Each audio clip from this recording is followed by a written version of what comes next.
Hello friends, welcome to రుచి వంటిల్లు. ఈరోజు మనం మీల్ మేకర్తో అన్నంలోకి కలుపుకునే విధంగా ఫ్రై ఎలా తయారు చేసుకోవాలో చూద్దాము. ఈ ఫ్రై మనకు రైస్ చపాతీలోకి చాలా టేస్టీగా ఉంటుంది. దీని టేస్ట్ కూడా నాన్ వెజ్ ఫ్లేవర్తో చాలా బాగుంటుంది. చేసుకోవడం కూడా చాలా ఈజీ. సో లేట్ చేయకుండా వీడియోలోకి వెళ్ళిపోదాం.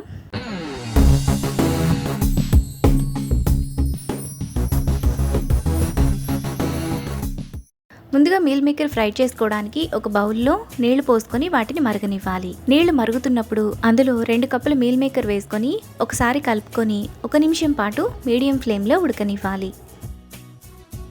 1 నిమిషం తర్వాత మీల్ మేకర్ ఈ విధంగా బాగా ఉడికిపోతాయి. ఇప్పుడు స్టవ్ ఆఫ్ చేసుకొని పక్కన పెట్టుకోవాలి. ఇప్పుడు ఈ మీల్ మేకర్లో ఉన్న వేడి నీళ్ళని తీసేసి చల్లటి నీళ్ళల్లో మీల్ మేకర్ను వేసుకొని కొద్దిగా చల్లారనివ్వాలి. మీల్ మేకర్ ఈ విధంగా చల్లారిన తర్వాత వాటిలోని వాటర్ అంతా పిండేసి మరొక బౌల్లోకి వేసుకోవాలి.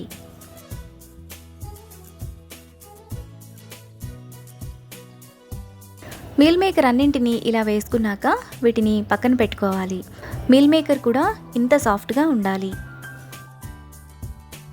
తరువాత స్టవ్ మీద ప్యాన్ పెట్టుకొని అందులో 1 టేబుల్ స్పూన్ ధనియాలు, 1/2 టీ స్పూన్ మిరియాలు, 3 యాలకులు, చిన్న దాల్చిన చెక్క, 4 లవంగాలు, చిన్న జాపత్రి, 1/2 టీ స్పూన్ సోంపు వేసుకొని మీడియం ఫ్లేమ్లో ఫ్రై చేసుకోవాలి.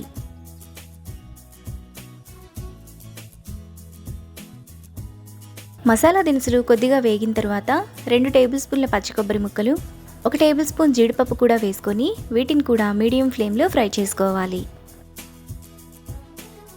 మసాలా దినుసులన్నీ వేగిన తర్వాత మిక్సీ జార్లోకి తీసుకొని కొద్దిగా చల్లారనివ్వాలి. మసాలా దినుసులు కొద్దిగా చల్లారిన తర్వాత మూత పెట్టుకొని కొంచెం బరకగా మిక్సీ వేసుకోవాలి. మసాలా పొడిని ఈ విధంగా మిక్సీ వేసుకున్నాక పక్కన పెట్టుకోవాలి. ఇప్పుడు స్టవ్ మీద ప్యాన్ పెట్టుకొని అందులో 2 టేబుల్ స్పూన్లు ఆయిల్ వేసుకోవాలి. ఆయిల్ వేడైన తర్వాత సన్నగా తరిగిన ఒక పెద్ద ఉల్లిపాయ వేసుకొని మీడియం ఫ్లేమ్లో ఫ్రై చేసుకోవాలి. ఉల్లిపాయలు ఈ విధంగా వేగిన తర్వాత 1/2 టీ స్పూన్ అల్లం వెల్లుల్లి పేస్ట్ వేసుకొని పచ్చివాసనంతా పోయేంత వరకు ఫ్రై చేసుకోవాలి. అల్లం వెల్లుల్లి పేస్ట్ వేగిన తర్వాత సన్నగా కట్ చేసుకున్న 2 మీడియం సైజ్ టమాటా, టేస్ట్కి తగినంత ఉప్పు, 1/2 టీ స్పూన్ పసుపు, 1 టేబుల్ స్పూన్ కారం వేసుకొని టమాటా మెత్తగా అయ్యేంత వరకు మీడియం ఫ్లేమ్లో ఫ్రై చేసుకోవాలి. టమాటా ఈ విధంగా ఉడికిపోయిన తర్వాత అందులో ముందుగా మనం పక్కన పెట్టుకున్న మీల్ మేకర్ వేసుకొని 1 నిమిషం పాటు మీడియం ఫ్లేమ్లో కలుపుకోవాలి.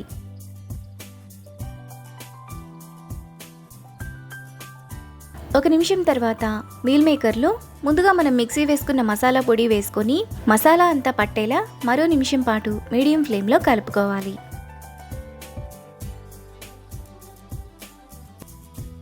ఇలా కలుపుకున్న తర్వాత అందులో 1/2 గ్లాస్ నీళ్లు పోసుకొని 2 నిమిషాల పాటు మధ్య మధ్యలో కలుపుతూ ఉండాలి. ఈ ఫ్రైలో మీకు ఉప్పు కానీ కారం కానీ తగ్గితే మళ్ళీ వేసుకోవచ్చు. 2 నిమిషాల తర్వాత మీల్ మేకర్ ఫ్రై మనకు మసాలా అంతా పట్టి ఈ విధంగా ఉంటుంది.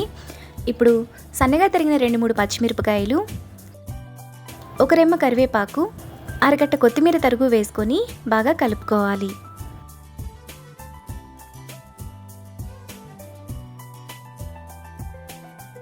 మనకు చాలా టేస్టీగా మీల్ మేకర్ ఫ్రై రెడీ అయిపోయింది. ఇప్పుడు ఈ ఫ్రైను బౌల్లోకి తీసుకొని చపాతీతో తిన్నా బాగుంటుంది, రైస్లోకి కలుపుకొని తినడానికి కూడా చాలా బాగుంటుంది. ఈ ఫ్రై మనకు నాన్ వెజ్ ఫ్లేవర్తో ఉంటుంది. టేస్ట్ కూడా చాలా బాగుంటుంది. అంతే, ఎంతో సింపుల్గా టేస్టీగా చేసుకుని మీల్ మేకర్ ఫ్రై రెడీ. ఈ రెసిపీని మీరు కూడా ట్రై చేసి మీకు టేస్ట్ ఎలా కుదిరిందో నాకు కామెంట్స్లో షేర్ చేయండి. ఈ వీడియో కనుక మీకు నచ్చినట్లయితే లైక్ చేసి, షేర్ చేసి, సబ్స్క్రైబ్ చేయండి.